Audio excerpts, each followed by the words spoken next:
En el nombre del Padre, del Hijo y del Espíritu Santo. Amén. Bendecido día, hermanos, para este miércoles 24 de enero. Leemos el Evangelio de San Marcos, capítulo 4, versos del 1 al 20.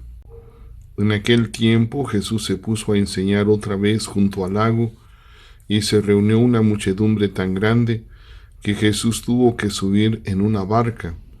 Ahí se sentó. Mientras la gente estaba en tierra junto a la orilla, les estuvo enseñando muchas cosas con parábolas y les decía: escuchen, salió el sembrador a sembrar. Cuando iba sembrando, unos granos cayeron en la vereda. Vinieron los pájaros y se los comieron. Otros cayeron en terreno pedregoso, donde apenas había tierra. Como la tierra no era profunda, las plantas brotaron enseguida, pero cuando salió el sol, se quemaron, y por falta de raíz se secaron. Otros granos cayeron entre espinas. Las espinas crecieron, ahogaron las plantas y no las dejaron madurar. Finalmente los otros granos cayeron en tierra buena. Las plantas fueron brotando y creciendo y produjeron el 30, el 60 o el 100 por uno. Y añadió Jesús: el que tenga oídos para oír, que oiga. Cuando se quedaron solos, sus acompañantes y los 12 le preguntaron qué querría decir la parábola. Entonces Jesús les dijo: a ustedes se les ha confiado el secreto del reino de Dios. En cambio, a los que están fuera, todo les queda oscuro. Así, por más que miren no verán, por más que oigan no entenderán, a menos que se conviertan y sean perdonados. Y les dijo a continuación: si no entienden esta parábola, ¿cómo van a comprender las demás? El sembrador siembra la palabra. Los granos de la vereda son aquellos en quienes se siembra la palabra, pero cuando la acaban de escuchar viene Satanás y se lleva la palabra sembrada en ellos. Los que reciben la semilla en terreno pedregoso son los que al escuchar la palabra, de momento la reciben con alegría, pero no tienen raíces, son inconstantes, y en cuanto surge un problema o una contrariedad por causa de la palabra, se dan por vencidos. Los que reciben la semilla entre espinas son los que escuchan la palabra, pero por las preocupaciones de esta vida, la seducción de las riquezas y el deseo de todo lo demás que los invade, ahogan la palabra y la hacen estéril. Por fin, los que reciben la semilla en tierra buena son aquellos que escuchan la palabra, la aceptan y dan una cosecha, unos de 30, otros de 60 y otros de 100 por uno. Palabra del Señor. Hermanos, con este capítulo 4, este fragmento, inaugura la sección de las parábolas del reino. El auditorio es muy amplio, hasta tal punto que Jesús debe subir a una barca para que lo vean todos.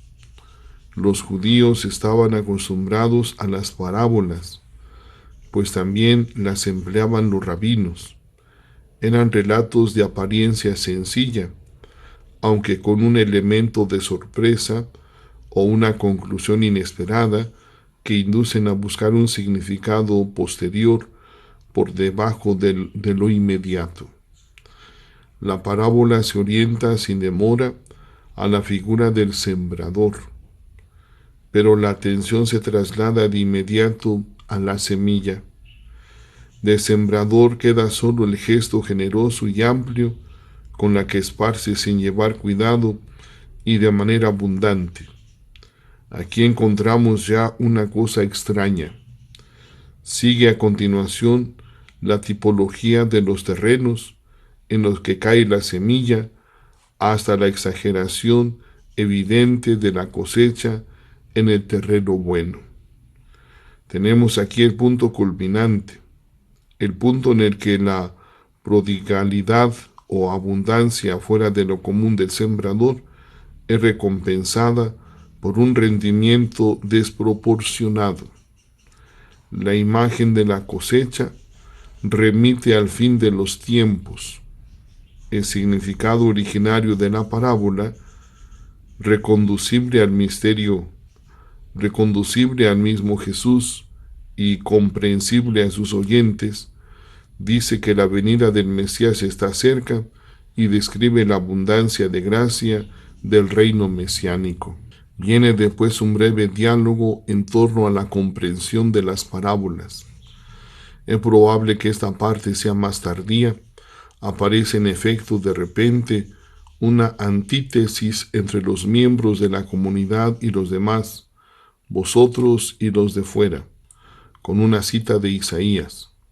Es probable que Marcos quiera subrayar aquí un tema que le resulta entrañable, el secreto mesiánico. La explicación en clave alegórica se resiente de la experiencia de la comunidad primitiva en la predicación del Evangelio. La semilla se identifica claramente con la palabra y los terrenos corresponden a las diferentes reacciones suscitadas por la predicación de los discípulos. La antítesis que aparece aquí no es tanto entre los discípulos y los otros como entre los distintos oyentes según su actitud hacia la palabra. Hermanos, estamos acostumbrados a razonar según nuestros esquemas, a calcular por anticipado los resultados de nuestro trabajo, a proyectar nuestra actividad. Los criterios de juicio del Evangelio son, sin embargo, muy distintos y con frecuencia el Señor subvierte nuestros planes de manera inesperada, a veces difícil de comprender y aceptar. Hermanos, siempre tenemos que sentirnos necesitados de la ayuda, de la gracia de Dios, para que podamos producir frutos abundantes, que no van a ser méritos muy personales o meramente personales, sino que debemos de entender que todo es gracia de Dios. Él es el que nos bendice, Él es el que nos ayuda, pues tenemos que invocarlo para estar siempre atentos, a agradarle, a vivir como Él nos pide, para que estemos dando frutos abundantes. Feliz día, hermano.